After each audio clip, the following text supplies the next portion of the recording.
Hey guys, welcome back again to my YouTube channel. My name is Captain Saili. Di YouTube channel ini teman-teman akan menemukan informasi menarik seputar cryptocurrency. So if you're trading crypto, make sure kalian subscribe channel ini. Guys, welcome back di Bitcoin update. Jadi kita quick update aja.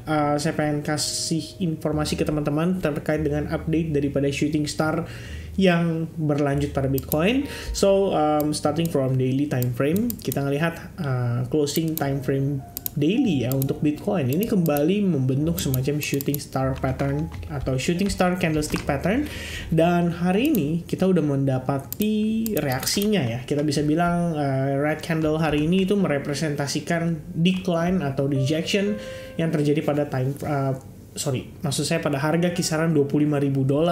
Dan kalau kita lihat posisi harga Bitcoin saat ini itu benar-benar dekat banget dengan trendline-nya. Sebetulnya sebelum trendline pun kita masih memiliki satu buah range area support atau resistance ya di kisaran range price ini. Jadi antara dua area ini saya bisa katakan sebagai range supportnya dia. Jadi kalau misalnya kita masih bisa close di atas area ini, somehow Bitcoin berarti masih bisa survive dari tekanan sellers yang begitu signifikan. Ya, ini menarik banget karena beberapa hari terakhir kita udah sama-sama tahu rejection tuh terjadi berkali-kali di $25.000. Pertanyaannya adalah kenapa power sellersnya itu belum cukup kuat untuk menekan Bitcoin langsung drop sampai di bawah rising wedge patternnya.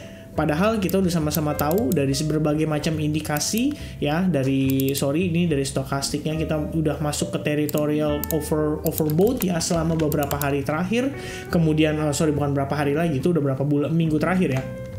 Kemudian dari sisi RSI-nya ini kita juga sama udah mulai testing ke trend line-nya. Basically ini kayak representasi daripada apa yang ditunjukkan pada price action-nya ya, atau pada candlestick-nya sendiri. Jadi kalau saya lihat, kalau misalnya RSI itu break diiringi dengan break pada rising wedge pattern, saya pikir ini adalah potensi kita memasuki fase koreksi yang lebih jauh, dan harusnya sih ya target potensial berikutnya itu ada di kisaran range $21.800 ya. Itu untuk batas bawahnya. Jadi teman-teman harap perhatikan ya, sebenarnya saya personally masih ada ekspektasi ya bisa ngeliat Bitcoin at least sekali lagi rebound, karena kalau misalnya kita cek nih hari ini teman-teman, sebenarnya Nasdaq itu ya beberapa ya kita berbicara dari stok US itu beberapa masih cukup positif ya. Kita lihat Nasdaq udah berhasil close di atas area resistance-nya, kemudian di sini juga sama ya. Kemudian pergerakannya pun hari ini cukup tricky. Kita lihat tadi dia sempat turun signifikan, habis itu dia recovery balik naik ke atas ya. Kemudian pada Dow Jones sendiri, kalau kita lihat pada time frame daily ya, so far so good ya. Stok US itu menunjukkan kondisi yang cukup positif. S&P 500 juga dalam keadaan hijau. Dolar pun kembali terreject ya pada kisaran area yang kita expect sebagai potential area resistance-nya dia. Jadi sebenarnya dari serangkaian rangkaian ya analisis yang lain ya kita berbicara di sini, ini udah menunjukkan hal yang bisa dibilang bisa mendukung juga untuk Bitcoin at least maintain bullish momentumnya. Cuma pertanyaannya adalah kenapa ya kita nggak ngelihat dia sesegera mungkin rebound? But at the same time the question is, kenapa selling pressure-nya itu terbatas hanya sampai dengan range saat ini ya. Padahal decline-nya udah terjadi dari beberapa hari lalu, tapi dia turunnya itu cenderung korektif sekali. Bahkan sekarang itu berpotensi membentuk semacam descending channel, which means kalau misalnya ini malah breakout, wah berarti sebetulnya Bitcoin belum siap untuk kembali turun teman-teman ya. Plus yang perlu di note, ini sebenarnya sekalian kita bahas dari short term time frame-nya di time frame hourly. Kita lihat di sini guys.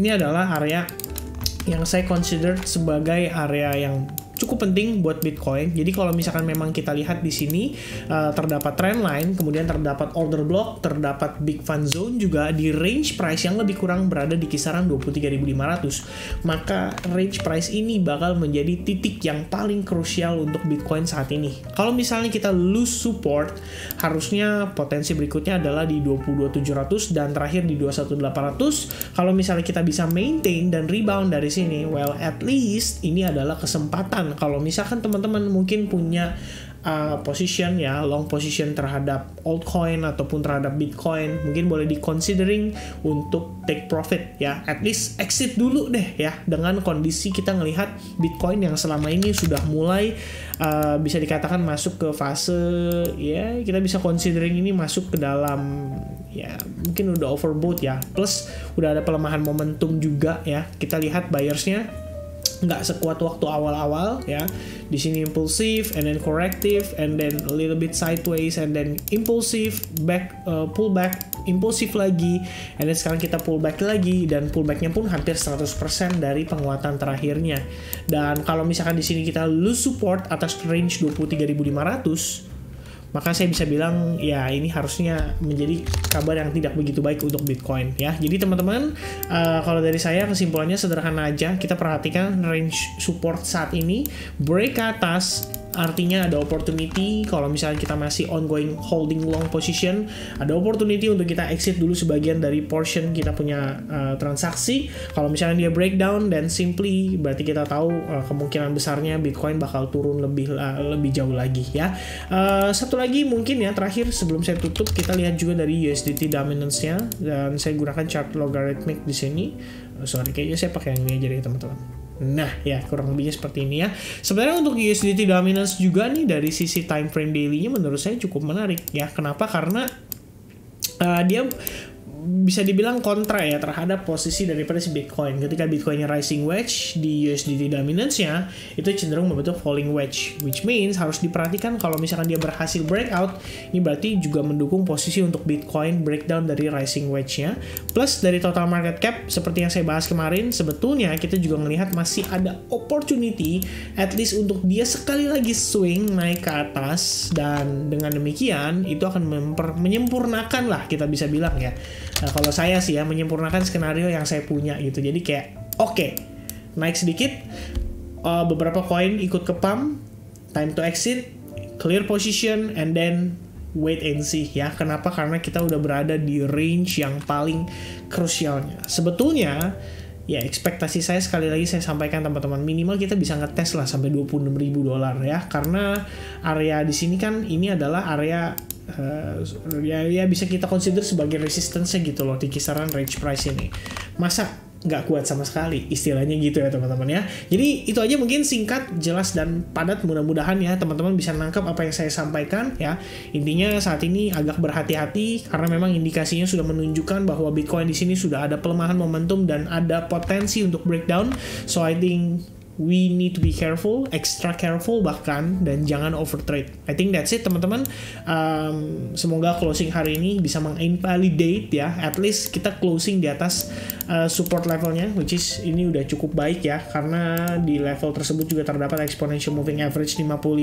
So basically closing di angka 24.000 itu harusnya ya better lah kita bilangnya ya, better lah, nggak parah gitu ya. Oke, I think that's it teman-teman. Thank you so much for watching this video. I hope you guys enjoy dan mendapatkan informasi yang bermanfaat dari apa yang saya sampaikan. Sampai ketemu di update berikutnya. God bless everyone. Have a nice day. Have a nice holiday.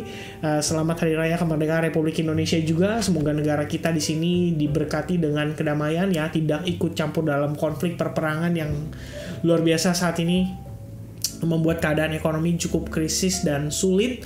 So, yeah, I think that's it teman-teman. Semoga kita merdeka terus ya. Thank you so much. God bless everyone. Have a nice holiday. Cheers and goodbye.